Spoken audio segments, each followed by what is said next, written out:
In books and movies, it is often some grand wrong decision that destroys the character's life. They get into a stranger's car who later turns out to be a serial killer, or they take a mysterious pill and wake up somewhere remembering nothing. We all saw it coming. But in reality, it doesn't take much to destroy one's life. The process is often gradual, slow, and the worst thing is, no one saw it coming because we all thought, hey, that's normal, right? Well, it isn't. Hi, I'm Daria, a 33-year-old corporate dropout trying to figure out my post-burnout life. As a long-time YouTube addict, I've seen it all, the challenges, the transformations, the perfect routines. I even tried some of them. But then I realized it's not always about doing more, doing something new. Sometimes it's about unlearning the ideas that make us miserable. So, in a series of 6 videos, I'm taking my own challenge where I question the narratives that hold us back. This is chapter 1, ideas we normalize that are ruining our lives.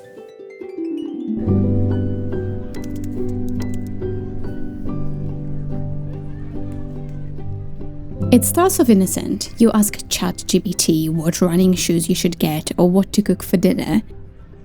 Next thing you know, you are bearing your soul, getting advice on whether you should quit your job and retelling your childhood trauma. Researchers are warning us of AI psychosis as chatbots are deepening the mental health and loneliness crisis rather than making it better. Chatbots also influence how we interact with one another because we get used to this compliant, always enthusiastic and subservient voice that's always willing to offer praise. But how do we get to a place as a humanity where we're so lonely that we turn to chatbots for support and understanding? Why does everyone silently accept that we are all lonely and there is nothing we can do about it aside from letting technology fill the gaps? And let's face it, it never will. At some point, I accepted that it's very hard to make friends as an adult. Nearly impossible. And I gave up on my need to feel like I belong and to feel connected. Modern world doesn't seem to make it easy for us to find true connection, whether friendships or romantic relationships. Relationships seem more superficial, more transactional, more temporary because anyone can move at any time and people stop putting in the effort once it stops being convenient. It got to the point where I downloaded Bumble BFF to find a friend. I didn't know that. I told you. And people told me, I don't want to be your friend because you live too far. Oh, that's so sad. Yeah. Add to this AI chatbots and online dating, and it gives this illusion that relationships should be as easy as ordering food online. You swipe through profiles and you want to find your perfect match. But if something is wrong with them, well, there's more where that came from. But this convenience is misleading. Truly meaningful connections are rare and valuable. They are not always easy or convenient. In fact, worthwhile relationships, whether friendships or romantic partnerships, will require time, effort, and commitment. They will require vulnerability and patience and the willingness to understand the complexity of another human being. Like for us, it took years to truly open up to one another. Yeah, true. Late nights, long discussions. Yeah. Thankfully, it's no longer the case. It was worth it. Yeah, for sure. Also, community and connection are probably one of the most important aspects of being human.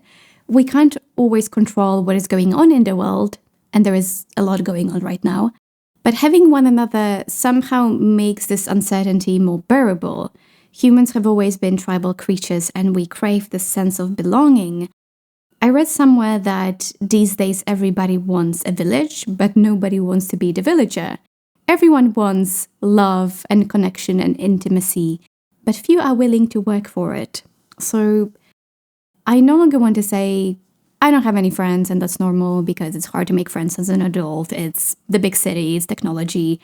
I'm willing to put in the time to actively seek out meaningful connections, to try and build a supportive network of friends around me. I'm willing to be open and vulnerable to create that in my life. I'm going to be the villager. In a big city. Yeah.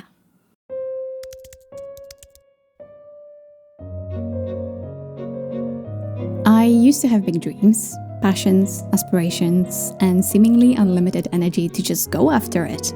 But recently, it's hard to recall days when I'm energetic. The new default version of me is chronically tired, half checked out, and my biggest wish is to have a relatively stable job that won't make me cry myself to sleep at night. I see a lot of resources that advise people on how to have energy, how to wake up rested, how to do something with their lives after work despite feeling drained, and tons of supplements that help with normal human functions. So I know I'm not alone in this, and that's worrying me. We live in a world where most of us have to do things that don't make them feel fulfilled, that do not give them joy, and we are all exhausted. And that's not okay. So what can we do about it? This one is tricky because there's no denying that we live within systems that are exploitative. Like, I would love to work less. I'd love to do something that fulfills me for work. But sometimes you have financial responsibilities or life context that doesn't even allow you to try and change things. So if you find yourself in a difficult situation like this, remember that you deserve rest and joy. Whatever negative setup you have going on, remember that it's temporary. And try and work towards changing it, even if it's very slow and very progressive. I remember having a conversation with my former colleague, and both of us wanted to have side businesses that we wanted to monetize, me with YouTube and her with photography. And we really struggled to do anything after work or even on weekends. We felt so depleted, especially creatively.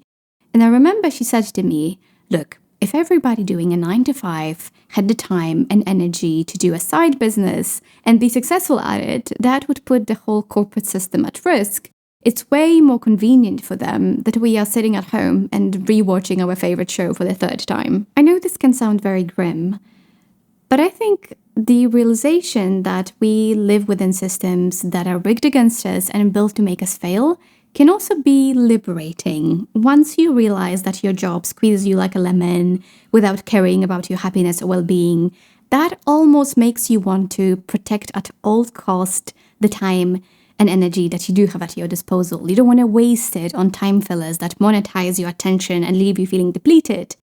Do something that makes you happy. And these could be little things. Like for me, I love reading books while drinking my tea, doing yoga, going outside and spending time in the nature, spending time with Carol, my husband.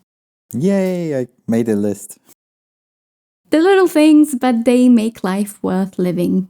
I have to keep reminding myself that feeling chronically tired and uninspired is not normal, and it's my responsibility to do whatever I can to not let that be my default with whatever resources I have. The odds may be against us, but let's make wellness and mindfulness the revolution of our generation. If you want to join the revolution, click subscribe.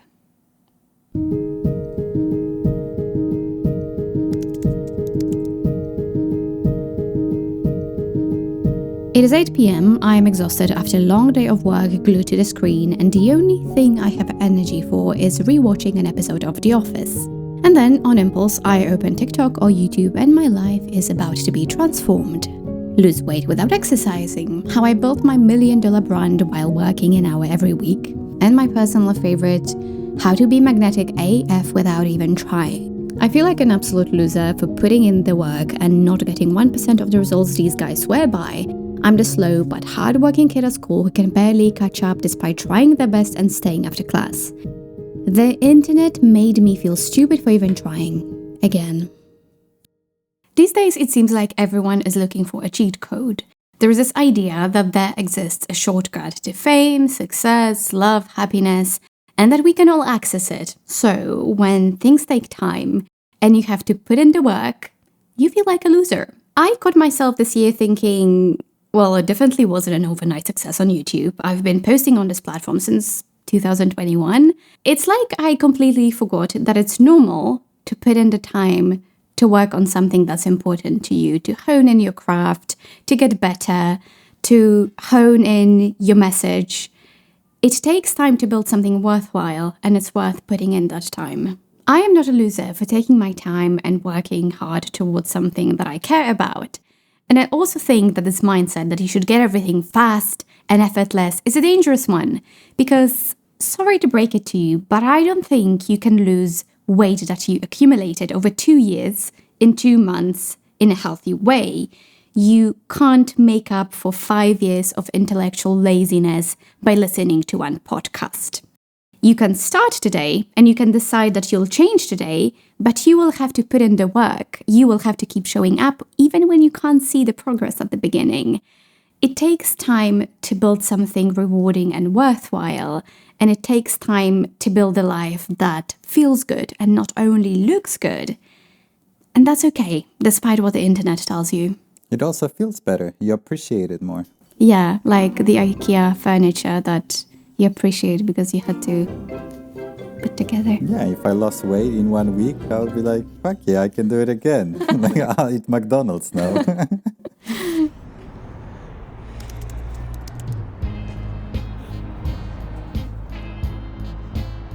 They call us post-everything generation. We are the most disillusioned generation in living memory.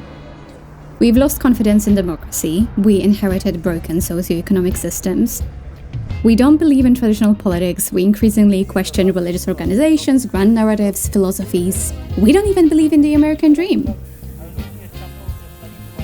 If everything the previous generations believed in is no longer attainable or somewhat broken, where does that leave us? Do we believe in anything at all? I very often hear these days that we are the non-partisan, post-politics, post-religion, ideology-free generation. And I get the appeal. I used to believe that at some point. But then I realized I am not sure there is such a thing as being apolitical and value-free. Because if you don't know what your values are, somebody will come along and give you a set of values that serves their purpose. If you don't know what's your ideology or life philosophy, however you want to call it, you will most likely adjust to whatever is the predominant thought framework where you live. And very often that happens to be capitalism and consumerism. Very few kids dream of being rich or chasing status symbols, so we don't even know what status symbols are as kids. But then somewhere along the way, this idea that we should commit our lives to owning more gets socialized into us. Malls instead of temples, chasing money as the ultimate form of worship, and before you know it, your entire life is built around something that you did not choose and you did not want. To live your life according to values that are not your own would be a waste of the life that you can have and the impact that you can have on other people. This hardcore capitalism and mindless consumerism that is normalized in advertising and in shopping halls is sadly, in my opinion, the perfect form of slavery. Perfect because it's self-imposed and normalized to the extent that makes it very hard to escape or even recognize.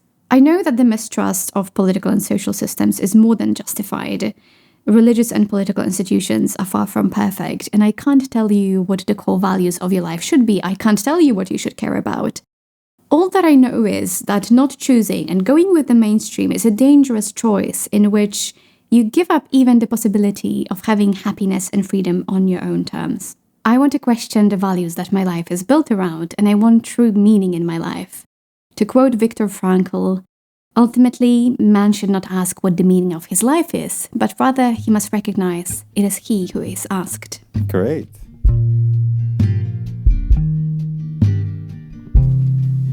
It's difficult to recognize that you're doing something that could potentially hurt you when everyone around you is doing the same thing. As the saying goes, the greatest trick the devil pulled was convincing the world he didn't exist. The mainstream tells us we can be an overnight success, have effortless relationships, chase status, and buy happiness. But what if we accepted the somewhat uncomfortable but perhaps liberating truth?